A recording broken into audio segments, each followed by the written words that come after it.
Bonjour, aujourd'hui nous allons être encouragés à regarder dans les cieux. Notre cité est dans les cieux et avec notre invité, le pasteur Pierre Beumier, qu'on est heureux de recevoir.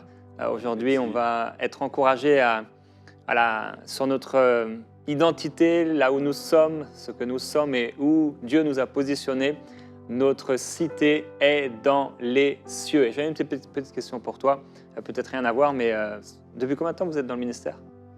Donc, moi j'ai rencontré le Seigneur en 1968. Ok. C'était là où j'ai fait vraiment ma conversion.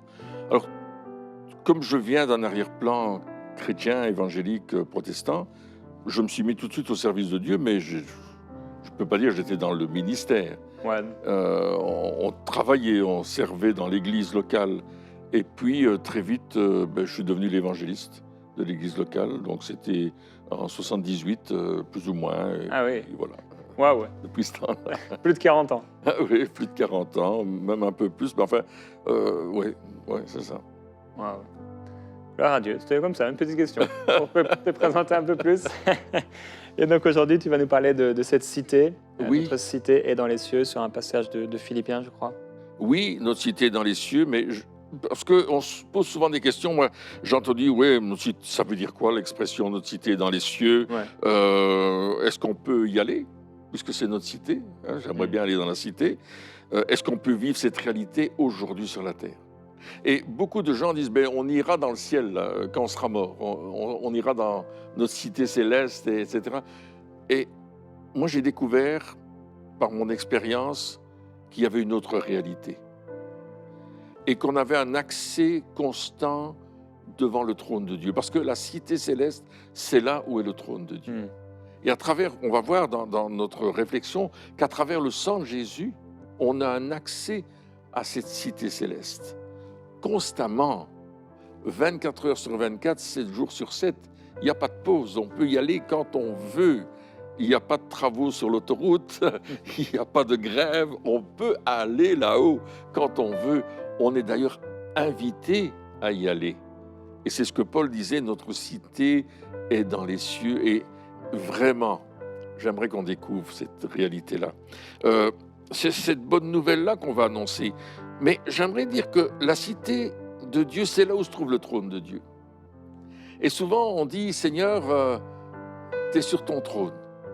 D'accord. Mais qu'est-ce qui va faire que le trône, il va être visible, tangible, là où nous sommes?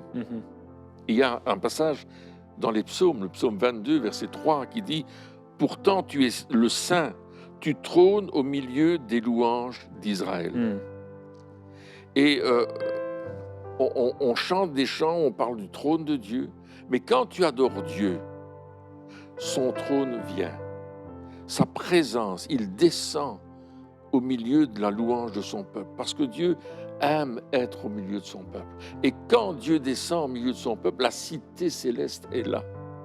Il y a cette dimension spirituelle qui nous amène à être dans la présence de Dieu et à goûter à cette cité céleste. Donc on voit que la louange va faire descendre cette présence de Dieu. Et le prophète Ésaïe a une vision du trône de Dieu. Au chapitre 6 de son livre, il décrit ceci. « L'année de la mort du roi Osias, je vis le Seigneur assis sur un trône très élevé, et les pans de sa robe remplissaient le temple. Des séraphins se tenaient au-dessus de lui, ils avaient chacun 6 ailes, 2 dont ils se couvraient la face, 2 dont ils se couvraient les pieds, et 2 dont ils se servaient pour voler. Ils criaient l'un à l'autre et disaient « Saint, Saint, Saint est l'Éternel des armées, toute la terre est pleine de sa gloire. » Les portes furent ébranlées dans les fondements par la voix qui retentissait et la maison se remplit de fumée. La réalité du trône de Dieu nous amène à découvrir la gloire de Dieu. Donc nos louanges font que le trône vient, il est là, on en prend conscience. En fait, il a toujours été là, mais on prend conscience qu'il est là. Et puis, on va voir la gloire de Dieu qui est présente dans cet environnement où se trouve le trône. La gloire de Dieu, elle veut percer elle veut percer à travers la réalité céleste. La gloire de Dieu, elle veut se manifester là où est le trône de Dieu, parce que c'est sa présence qui amène la gloire. C'est sa présence qui fait que cette gloire, elle est visible pour tout le monde. Et le peuple de Dieu, souvent, il est dans le naturel et pas dans le surnaturel. Il ne voit pas ce trône, il ne voit pas cette présence, mais il est là. Vous voyez, ils criaient l'un à l'autre, les séraphins, les anges, « Saint, Saint, Saint est l'Éternel des armées, toute la terre est remplie et pleine de sa gloire. » C'est une réalité. Il ne dit pas « elle sera pleine », elle est pleine. Elle est déjà là, cette gloire de Dieu. À nous qui comprenons ces choses, de laisser cette gloire de Dieu percer. C'est comme s'il y avait une lumière intense quelque part, mais tous les volets sont fermés. Mais quand tu ouvres les volets, cette lumière intense, elle jaillit hors de l'endroit. Et si c'est au milieu de la nuit, ça devient l'illumination de toute la région. C'est ça, la gloire de Dieu. Elle est là. Et nous, quand nous sommes dans la louange, dans l'adoration, la gloire de Dieu est en train de descendre. Elle se manifeste. Elle est là. Et elle est autour de nous. Elle se meut autour de nous. L'Esprit Saint l'a fait se mouvoir. Et nous pouvons entrer dans ce mouvement de la gloire de Dieu. On peut rentrer là où l'Esprit de Dieu se meut, là où il bouge, là où il est en train d'apporter cette présence de Dieu. C'est cette gloire-là. Vous voyez, dans le psaume 103, par exemple, le psaume 103, du verset 19 au verset 22, il dit « L'Éternel a établi son trône dans les cieux et son règne domine sur toutes choses. » On voit que c'est Dieu qui domine, qui est sur toutes choses. Et là, le psalmiste dit « Bénissez l'Éternel, vous ses anges, qui êtes puissants en force et qui exécutez ses ordres en obéissant à la voix de sa parole. » Il est en train de voir les anges qui sont en train d'être autour du trône. Et puis il continue, il dit « Bénissez l'Éternel, vous toutes ses armées, qui êtes ses serviteurs et qui faites sa volonté. » Et il nous dit, à nous qui sommes les serviteurs de Dieu, et comment est-ce qu'on est un serviteur de Dieu? Est-ce que c'est parce qu'on a un titre, parce qu'on a quelque chose sur nous? Non, c'est parce qu'on le sert dans la louange, dans l'adoration, on proclame son nom, on proclame la bonne nouvelle. Alors on est vraiment à son service. Et il dit, mais bénissez-le, c'est ce qui se passe autour du trône. Et puis il dit, bénissez l'Éternel, vous toutes ses œuvres. Et là, il ne parle pas seulement des œuvres que j'ai faites ou que je vais faire, mais il parle des œuvres que Dieu a faites, qui sont vivantes et qui sont là.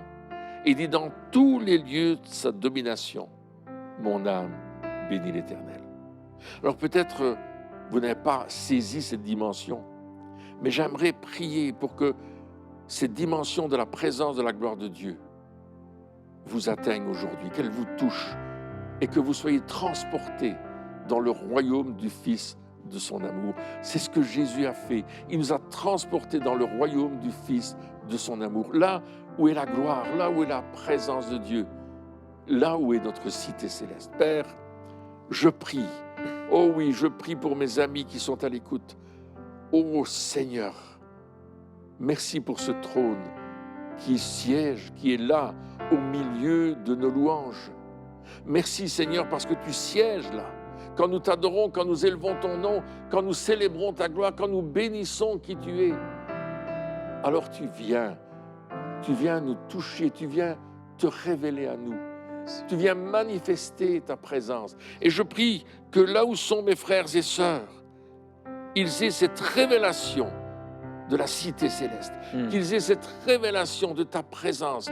Tu es présent, tu remplis tout en tous. C'est ce que ta parole déclare. Seigneur, j'appelle ta gloire à se manifester. J'appelle ta gloire à se manifester dans tous les lieux de ta domination. J'appelle ta gloire à être présente, à être puissante. Maintenant, dans le nom de Jésus, merci Seigneur de faire cette œuvre extraordinaire. Alléluia, Jesus. Frères et sœurs, je vous encourage à prier cette prière, à dire après moi, Père, amène-moi dans la dimension de ton esprit et permets-moi de vivre ce que je n'ai jamais vécu, à entrer avec toi dans cette cité céleste, une cité de repos, et de gloire. Saint-Esprit, fais-moi monter plus haut. Permets-moi de voir ce que je n'ai jamais vu, de comprendre ce que je n'ai jamais compris, saisir ce que je n'ai jamais saisi. Illumine les yeux de mon cœur, Père, afin que je puisse voir, recevoir et comprendre ce qui m'appartient en toi, Christ. Seigneur, merci. Ma vie t'appartient. Fais-moi entrer dans une nouvelle dimension de spiritualité, la vie avec toi, ta présence en moi, sur moi, à travers moi. Fais-moi vivre quelque chose de nouveau. Oui, Père, je prie pour ces frères et sœurs qui prient ainsi.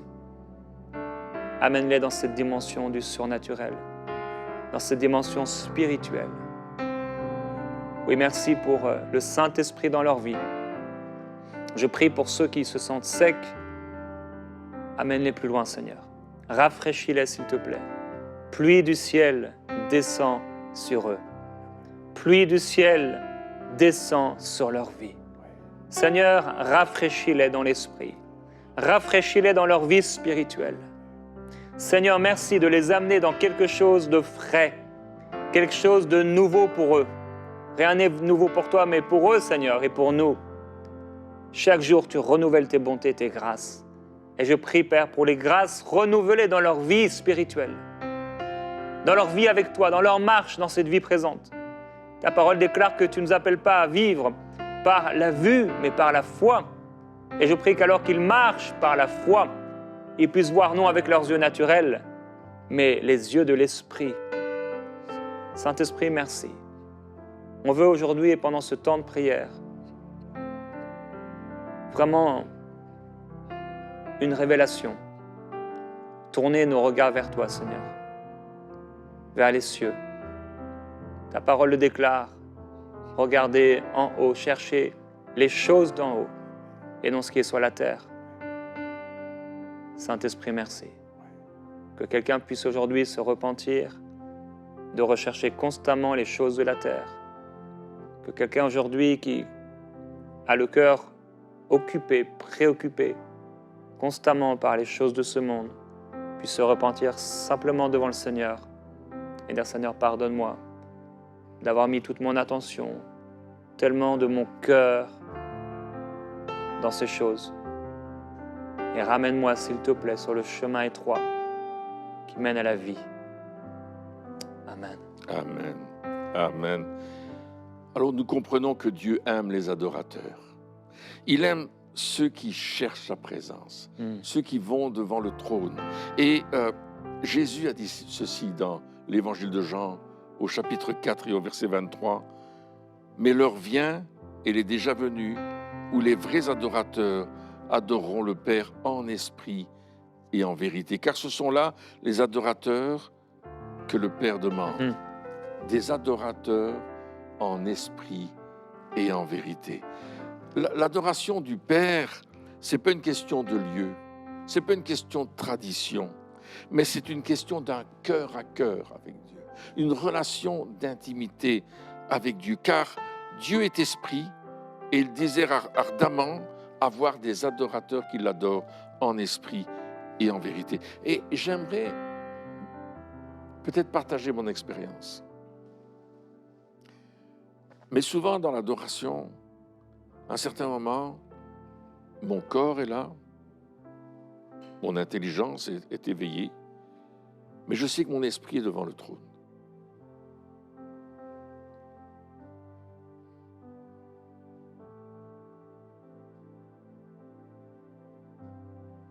Wow.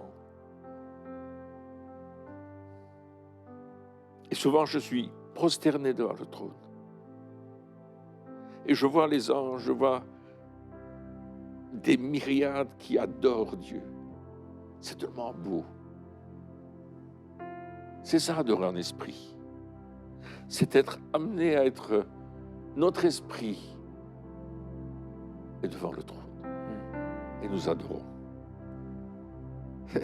C'est parfois difficile de revenir et de dire, oh, faut que j'arrête. Parce qu'il y a d'autres choses, il y a la vie de tous les jours, mais c'est tellement grand. Et quand on a ce temps d'adoration, c'est fabuleux. C'est pas quelque chose qu'on apprend comme ça. C'est quelque chose de découvert. J'étais devant le trône, j'adorais. Et il y avait de la lumière, il y avait des couleurs, il y avait des personnes qui dansaient. Tellement beau, tellement glorieux.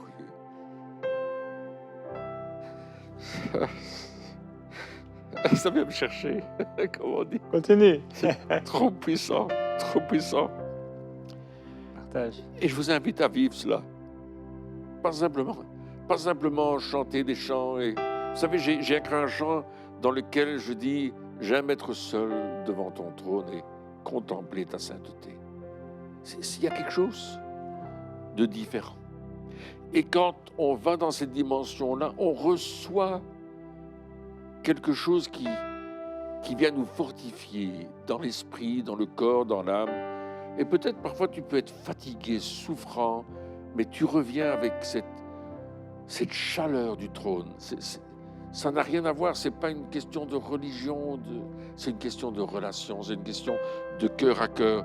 C'est là, tu es devant le trône et tu l'adores. Voulez-vous faire cette expérience? Voulez-vous aller devant le trône simplement et regarder la grandeur de Dieu? Simplement, parfois, je suis là, je suis couché dans l'esprit. Mon esprit est couché devant le trône et je ne dis rien. Je contemple. Seigneur, je prie. Merci Seigneur. Merci Seigneur. Que cette réalité touche le peuple de Dieu. Tu cherches des adorateurs en esprit et en vérité. Tu veux que nous allions devant le trône, dans cette cité céleste, où nous avons un libre accès à travers le sang de Jésus. Père, je prie que la révélation de cette cité devienne effective dans la vie de ceux et de celles qui veulent aller plus loin, qui veulent monter plus haut, qui veulent rentrer dans cette réalité, non pas d'une façon théorique, mais d'une façon pratique. S'abandonner devant toi, s'abandonner devant ta présence, s'abandonner devant ta grâce. Déjà, devant le ciel, devant les anges, les myriades qui sont là, de t'adorer, de te célébrer, de voir ce qui se passe dans les lieux célestes et d'avoir cet amour pour toi. Père, je prie, oh oui Seigneur, amène ton peuple devant le trône, déjà maintenant, amène-nous dans cette présence. Que ce qui nous retient, ce qui nous empêche de rentrer dans cette dimension-là, tombe maintenant au nom de Jésus. Que tous les liens du diable, les liens mortels que le diable a voulu mettre sur nos vies soient brisés au nom de Jésus. Que les chaînes qui nous empêchent de rentrer dans cette dimension soient brisées au nom de Jésus pour que nous touchions les lieux célestes. Et que nous voyions le trône, que nous t'apportions la louange en esprit et en vérité. Fais-le, Papa. Merci, Seigneur. Alléluia. Jesus. C'est toi qui dis, Seigneur, arrêtez et sachez que je suis Dieu. Et je prie, Père, pour mes amis, que chacun puisse prendre le temps de s'arrêter pour contempler ta gloire, pour contempler ta face. Oui, Seigneur. Je veux vous encourager, frères et sœurs. On est si occupés et on a parfois une façon de prier. Bon, on a chacun notre façon de prier. Et des fois, on prie même dans la précipitation. Et on prie notre prière et c'est le moment de prier. On va prier, on ressort. Mais des fois, juste comme le chant que tu partageais, c'est là que quand je suis seul, j'aime t'adorer, contempler ta gloire, m'approcher de ton trône. Et je prie que ce soit notre partage. Et je veux vous encourager dans votre vie avec le Seigneur, des fois, à un moment peut-être que vous n'aviez pas préparé, peut-être à un moment dans la soirée, peut-être avant le repas même, aller quelque part dans un lieu isolé Et juste fermer les yeux et commencer à le contempler. Ouvrir votre cœur à sa présence. Vous pouvez mettre un instrumental, atmosphère de prière ou autre. Et Saint-Esprit, Seigneur, je veux te voir. Je t'aime. Je t'adore. Et simplement à l'adorer, à le glorifier, à l'inviter. Seigneur, prends plus de place. Et c'est comme quelqu'un qui va dans un lieu et il est peut-être dans une sorte de désert et régulièrement il doit aller dans une source d'eau pour boire et il se met là et il boit et il ressort, il a ce dont il a besoin. Ou quelqu'un qui a besoin de manger pour se fortifier parce qu'il est fatigué. Et nous, on a besoin d'aller là, seul avec lui, seul avec Jésus. Et ça, personne ne pourra nous le donner. C'est quelque chose qu'on ne peut recevoir que de lui. Et je vous encourage à prendre ces temps, à vous arrêter, à savoir qu'il est Dieu, et à prendre ce temps. Ça, c'est pas obligé d'être 1 heure ou 3 heures. C'est pas une question de temps, mais plus de cœur. Et à vous arrêter vraiment, prendre le temps de respirer, de souffler, remplir vos poumons spirituels de l'oxygène de Dieu, de la présence de Dieu.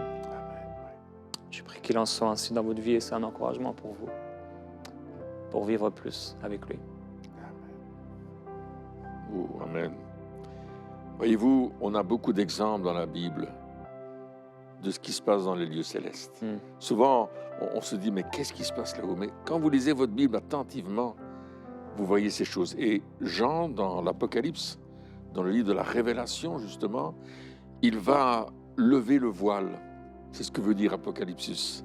Et au chapitre 4, par exemple, j'ai pris ce chapitre-là, il dit, « Après cela, je regardais, et voici, une porte était ouverte dans le ciel. » Oh, merci Seigneur. L'accès, la porte est ouverte.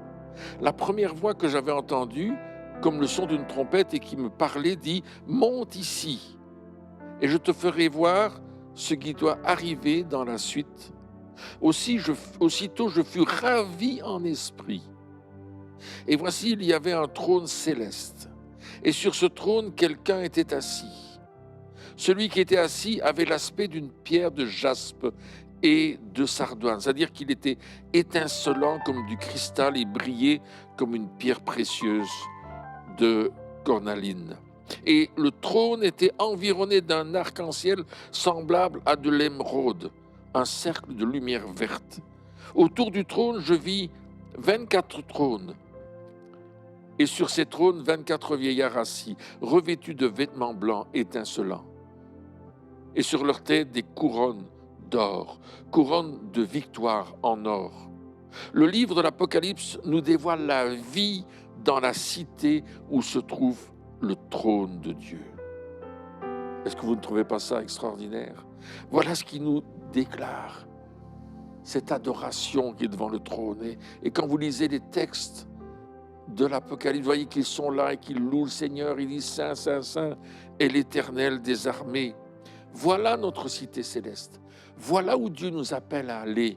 Et Paul le répète dans Philippiens, chapitre 3, verset 20. « Mais notre cité à nous est dans les cieux, d'où nous attendons aussi notre Sauveur, le Seigneur Jésus-Christ. » Notre cité est dans les cieux. Alors, j'aimerais vous donner quelques pistes. Quelques pistes pour rentrer dans cette cité céleste. On y a accès au moyen de la prière. Croyez-moi, dit Jésus, dans Jean 14, 11 et 14.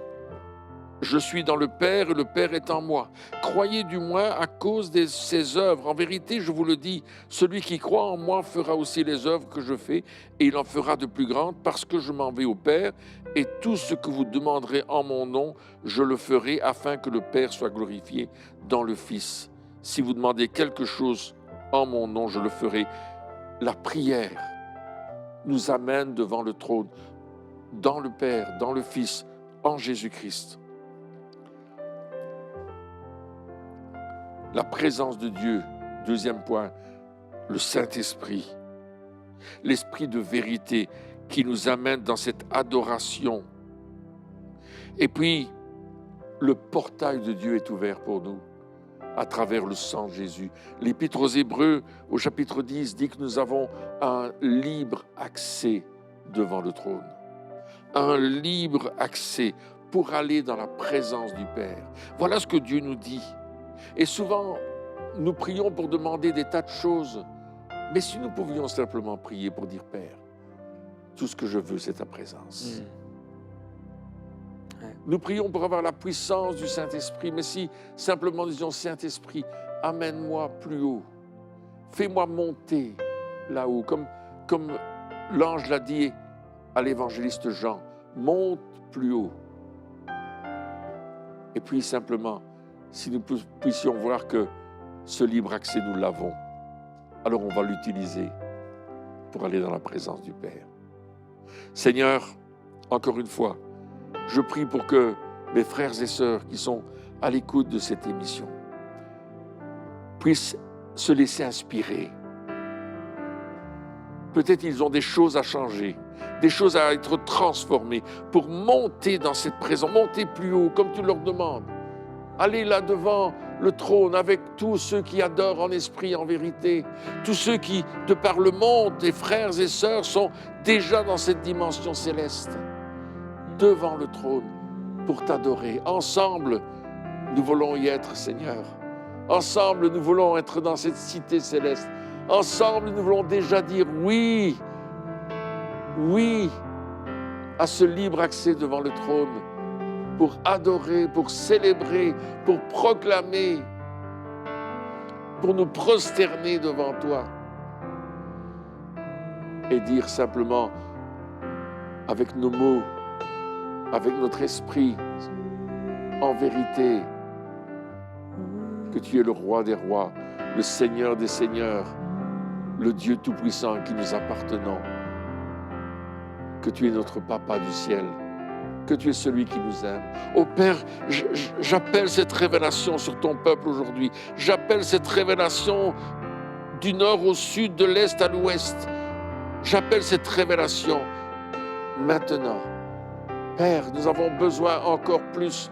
J'ai besoin d'encore plus. J'ai besoin encore de connaître tous ces mystères du royaume, ces secrets que tu veux nous révéler et qui sont déjà en Jésus-Christ, devant ton trône. Gloire à Dieu, Jésus. Merci Seigneur. Merci Père vraiment de nous amener dans cette dimension, dans cette grâce, dans ta présence. Seigneur, merci pour mon frère et ma sœur qui va vivre vraiment une nouvelle dimension avec toi. Et je prie qu'il y ait des expériences qui soient vécues très fortes dans ta présence dans les prochains jours. Je te remercie Seigneur Jésus. Tu es merveilleux Seigneur. Gloire à Dieu. Vous êtes bénis en Jésus-Christ. On vous bénit et on se retrouve demain.